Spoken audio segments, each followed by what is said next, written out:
Hey everyone, welcome back to another episode of Dorkside Cookies.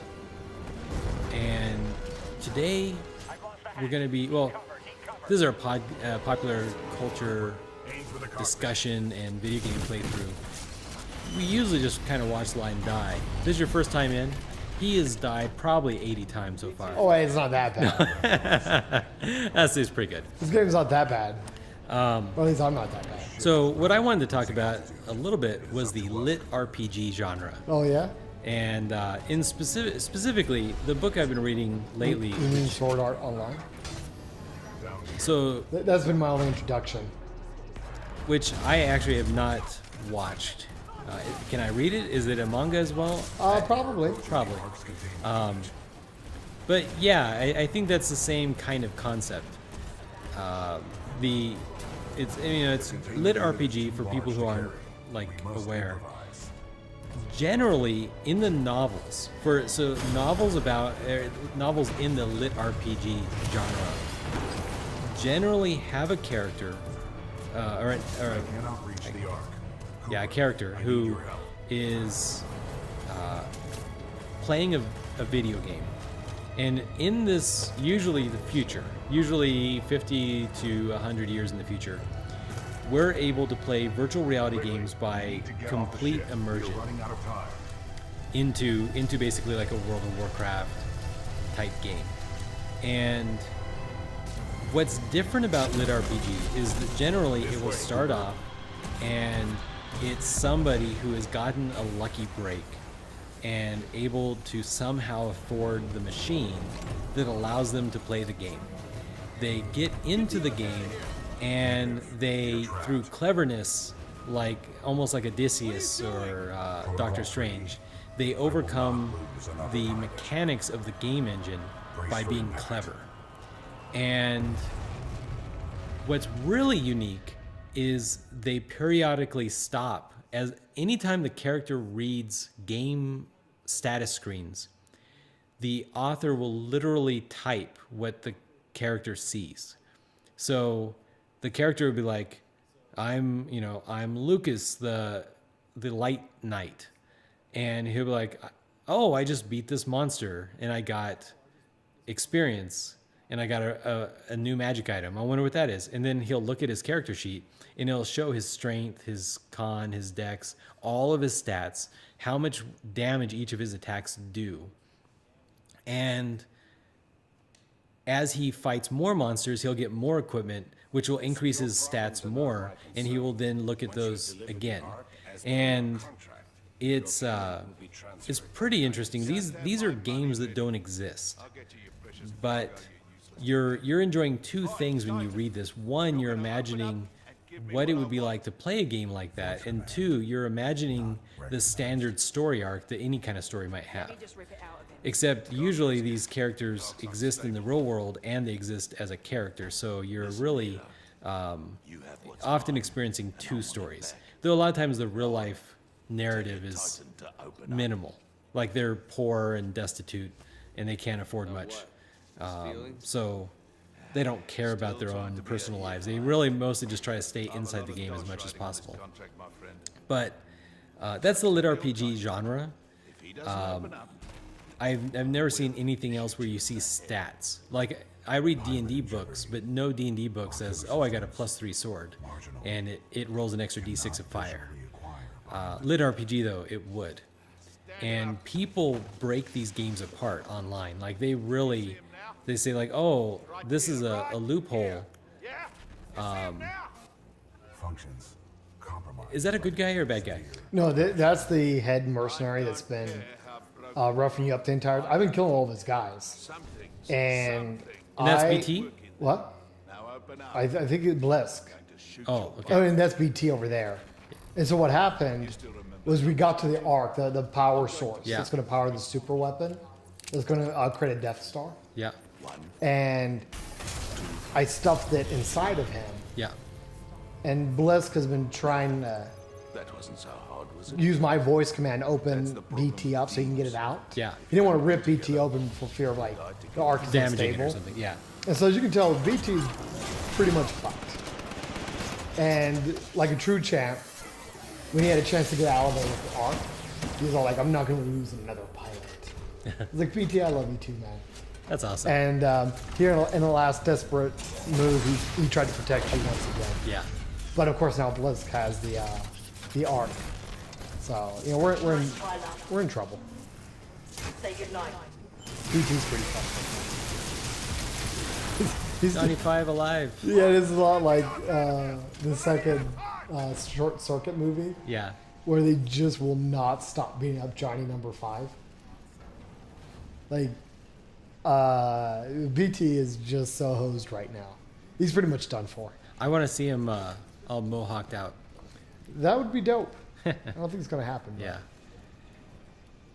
That fire can't be good for electronics. Yeah. I thought I was going to get something. Okay. Oh, yeah. All right. There we go. He's starting. Yeah.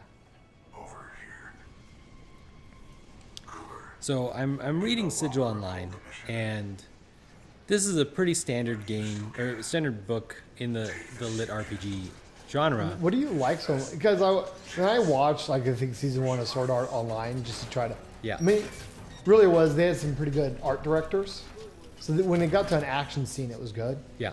But other than that, I was just bored to tears. So,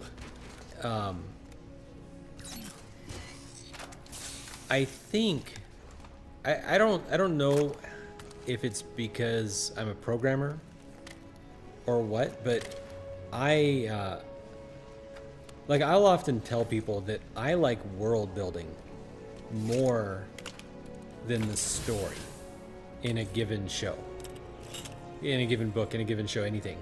That I like the world building more. And So like if there's a lot of drama, you kind of don't care. Yeah, I don't necessarily care. I mean, if that's gravy, if that's extra, that's awesome. Sure, but like it wasn't that kind of the problem with Arrow. It's sidelining. Wasn't that a problem with Arrow for a little while? It was like a lot about the drama, and they just kind of needed to get back to the world building stuff. Yeah, yeah. Especially like I just feel like especially for me. And so people will be like, "Wow, that was such amazing storytelling," and I'd be like, "Yeah, but the world didn't make sense, so I didn't care." They'd be like, "What do you mean you didn't care? You didn't feel emotion, nothing?" No, I felt nothing. It was dead inside because. Well, you didn't understand the context this all was happening. Yeah, because I can't immerse myself if the world doesn't make sense. And so, something I like with LitRPG is seeing all the numbers. It forces the author to, if he's going to hand wave something, he has to plan it out. He has to decide how he's going to hand wave it, and he actually has to address it. Because if he doesn't address it, he's probably going to lose fans. Because part of why people are reading this is knowing that we're going to get to see the numbers for a lot of things. Well, so like you're talking about like the reason why you like it is you read a book and you'll be like, you never explained anything. This is terrible, and you kind of feel like a little cheated.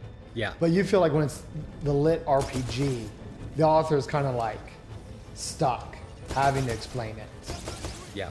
Like it's just part of the formula, and if he doesn't ever take the time to explain it, you know, he's gonna he's not doing his job. So he's more inclined to do the world building.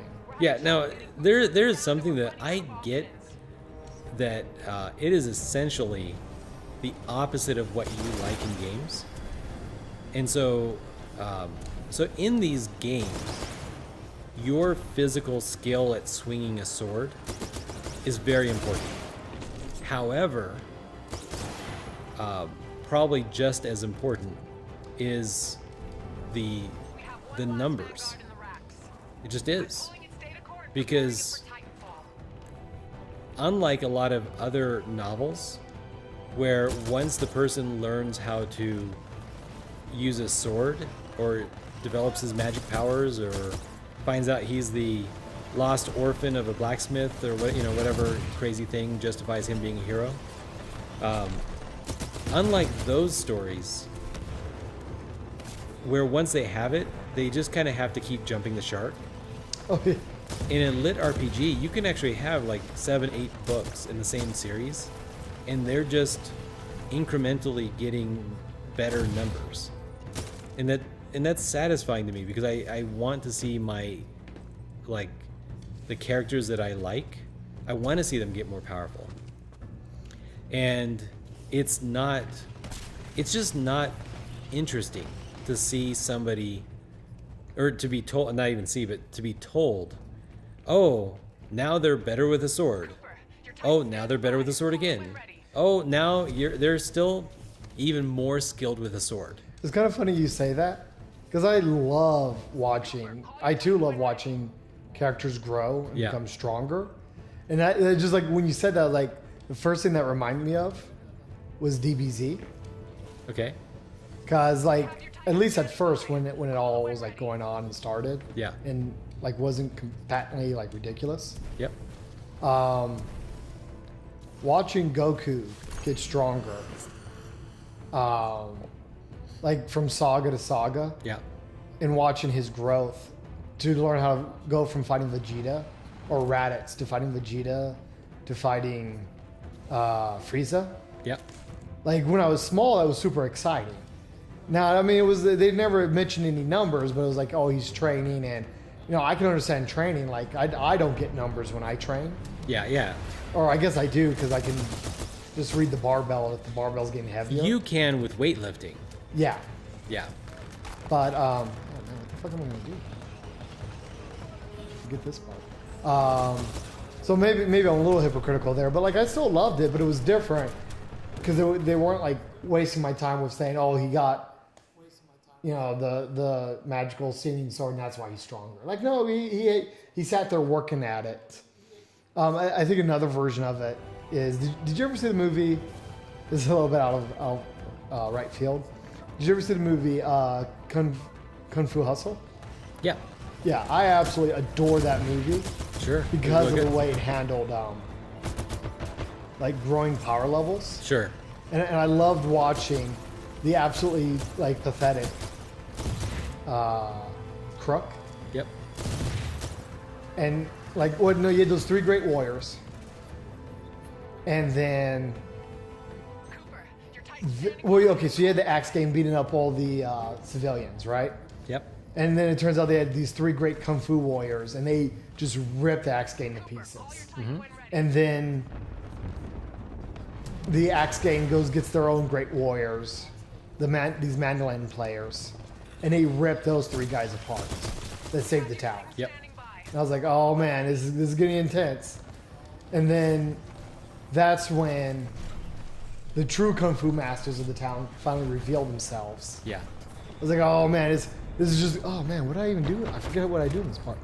And then, like, it's just getting more and more intense. So then the Axe Gang goes and gets the greatest Kung Fu warrior ever, the Beast. And the two Kung Fu masters don't stand a chance. And that's when their son, like, finally awakens. And because he's their son and, like, finally got enlightenment on, like, what it meant to not be selfish. Yeah. He became a true Kung Fu master. And even the Beast couldn't stop him. And just these crazy, like, power level bounces. Sure. Like, I love that stuff. But when you break it down to, like, oh, no, here's your sword. Plus 200 strength. I'm like, okay, you just put me to sleep. There's no drama there. Yeah, it's... Oh, I'm supposed to call my Titan. What am I... Call my Titan? Oh, that's right. They give you a different Titan for a little bit. I think. I might just put BT in there. Yeah, It's, I'm just going to put BT in there. I grabbed his eyeball. Like, I think... So don't... Oh, look at that. He's got like, sleek polycarbon armor now, too. Okay. So BT's even stronger now. Don't worry, he wasn't gone for long. That's cool. So BT is the eyeball. Yeah, that His was the brain and computer. everything? Yeah, okay. Yeah.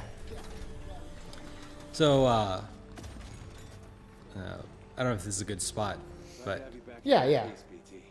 Over 25,000. Yeah, I think... Whoa. And ready for combat. It is time to Fuck yeah, complete this mission. I still want this to be in VR. Nothing would make me happier than for there to be a patch and this to be VR. That's not going to happen. I know it's not gonna happen, but I would be happy. It would make you violently sick. Oh, what are you fairly talking sure. about? Like this right here where I'm inside the cockpit, it'd be great.